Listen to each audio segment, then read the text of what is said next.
Үйүң өрттөнсө, bir кырсыкка кабылсаң ыйлайсың, өзүңдүн өлүмүңө ыйлай албайсың да. Мен кандай өлөм, мен кандай көрдө жооп берем деген. Себеби жүрөк карайган көздөн жаш чыкпайт. Көздүн жашы жүрөктүн каны. Бүгүнкү доордо көп молдолор шарият айтат, элди күлдүрүп айтат.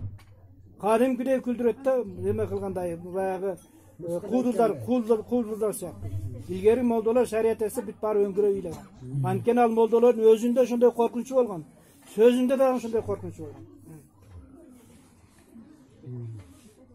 Урматтуу туугандар, бедеги молдолордун көбүн биз убагда окутканбыз. Молдо Жакып деген болгон. Дагы ким ушу молдолорду мен кой багып жүрүп шерде окуткам, диңгичтин коюн багып, сайыздын багында. Ошол үчүн шүгүрдү көп кылыш керек. Шүгүр. Жокчулук эмес, азыр токчулук. Бирок токчулук болгон менен дүйнөлү бири-бириге жарышмайда, туган туганда болсо көрө албайт, жок болсо бере албайт деген доор азыр. Туган туганда болсо көрө албайт, жок болсо бере албайт. Мурдагы доордо туган туганда болсо көргөн, жок болсо берген. Эмне себептен алар бири-биринен аяган эмес да. Ошого азыр туган менен мамиле кылыш кыйын. Чоошун мен азыр бардыгын менен мамиле кыла алам. Себеби мен силердин мүнөзүңөрдү билбейм. Бирок өзүм жакын туган менен мамиле кылышым кыйын. Пайгамбар саллаллаху алейхи хадиси бар. Тугандык мамилени үзсө, Алланын каары түшөт дейт.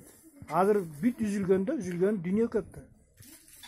Ошол үчүн тугандык мамилени, туганың жамандык кылса да жакшылык кыл, мамилени үзсө эме кылгын, ошондо туган болосуң. Бербесе да бергин. Меккеде bir аманат сактоочу киши бар экен. Элдин аманатын сактайт экен. Аялдар угуп алса жакшы болот дөшкүн эжелер. Анан bir киши bir алтынды алып барып, баягы кишиге аманат коет. Bir канча күндөн кийин келип алам деп барса, аманат койгон киши барса, кайра барса, киши аманат сактаган киши өлүп калыптыр. Балдардан сураса билбейбиз дейт. Айласы катып Меккеге кирсе, bir канча шайхтар отурган экен, кеңеш курат.